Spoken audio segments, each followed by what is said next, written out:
2024 के सत्र शुभारंभ के अवसर पर स्वागत करता हूं।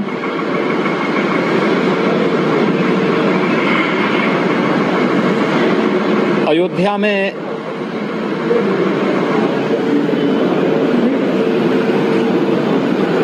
प्रभु श्री रामलला की भव्य प्राण प्रतिष्ठा समारोह के सकुशल संपन्न होने की हृदय से बधाई देता हूं और आज से प्रारंभ हो रहे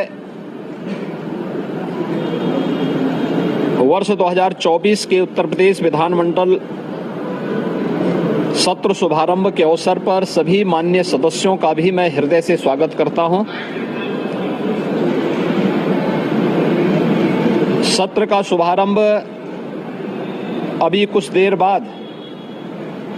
माननीय राज्यपाल जी के अभिभाषण से होगा। अभिभाषण सरकार की उपलब्धियों और भावी योजनाओं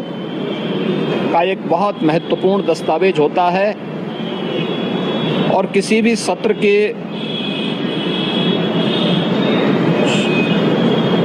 वर्ष के शुभारंभ का पहला जो बिजनेस होता है वह विधानमंडल में माननीय राज्यपाल के भाषण से ही शुरू होता है। बजट सत्र है तो वर्ष 2024-25 का बजट भी इस दौरान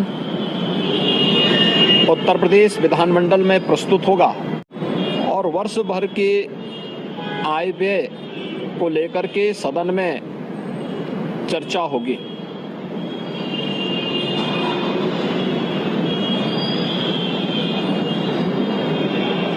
सत्र प्रारंभ होने के पहले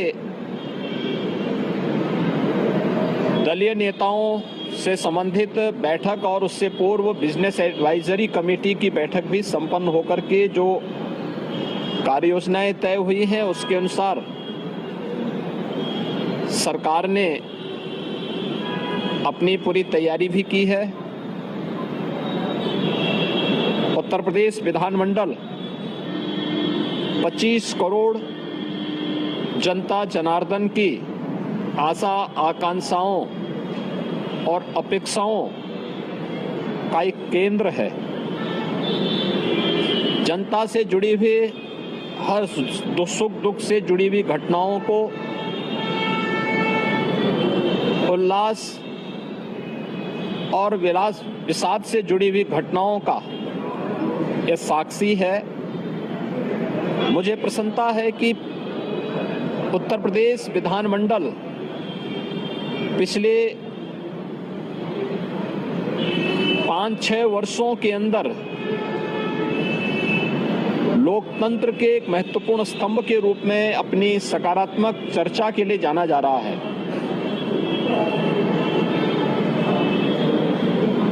सकारात्मक मुद्दों पर, विकास से जुड़े हुए मुद्दों पर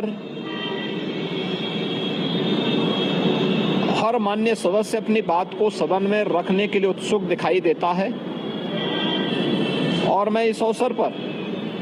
अपने विपक्षी मित्रों से भी इस बारे में अपील करूंगा कि जो माननीय सदस्यों की भावनाएं हैं उसे दलीय सीमाओं से अलग हट करके प्रदेश के विकास के लिए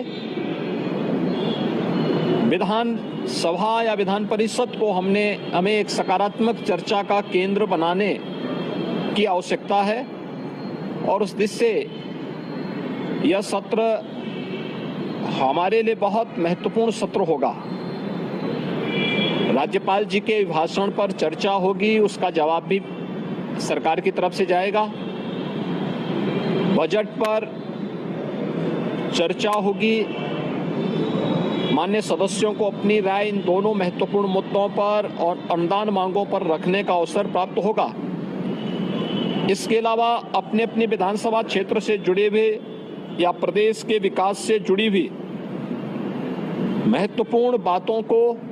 सदन के समक्ष रखने का भी अवसर माननीय सदस्यों को प्राप्त होगा।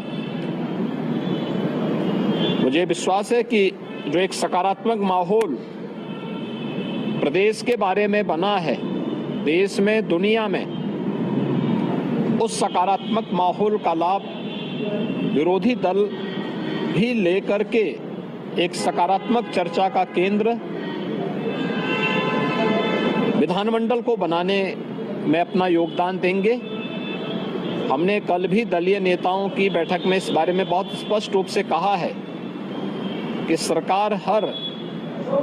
विधानमंडल की कार्रवाई का हिस्सा बनने वाले हर मुद्दे पर चर्चा के लिए भी तैयार है और उसका जो तथ्यपरक और सही जानकारी होगी उसको सदन के समक्ष रखने और माननीय सदस्यों को अवगत कराने के लिए पूरी तरह तैयार है। मैं एक बार फिर से उत्तर प्रदेश विधानमंडल की वर्ष 2024 के सत्र शुभारंभ के अवसर पर सभी माननीय सदस्यों को हृदय से स्वागत करता हूं। उन्हें उत्तर प्रदेश विधानमंडल की कार्रवाई को सुचारू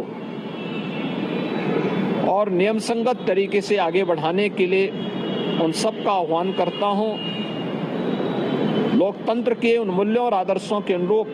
सत्र की कार्रवाई को प्रभावी ढंग से आगे बढ़ाने में उनके सकारात्मक योगदान की भी अपेक्षा रखता हूं और उत्तर प्रदेश ने आदरणीय प्रधानमंत्री जी के मार्गदर्शन में 22 जनवरी 2024 को अयोध्या में प्रभु श्री रामलला के 500 वर्षों के उपरांत एक लंबे अंतराल के उपरांत भव्य प्राण प्रतिष्ठा समारोह के सकुशल संपन्न होने और प्रतिदिन लाखों की संख्या में श्रद्धालु जनों का अयोध्या धाम में आगमन और उनके सकुशल दर्शन करने के सकारात्मक माहौल का लाभ भी हमारे सभी माननीय सदस्यगण उठाएंगे। इस पूरा विश्वास के साथ मैं विधानमंडल से जुड़े रहने के लिए हमारे YouTube चैनल को सब्सक्राइब करें और नई वीडियो की नोटिफिकेशन के लिए बेल आइकॉन को दबाएं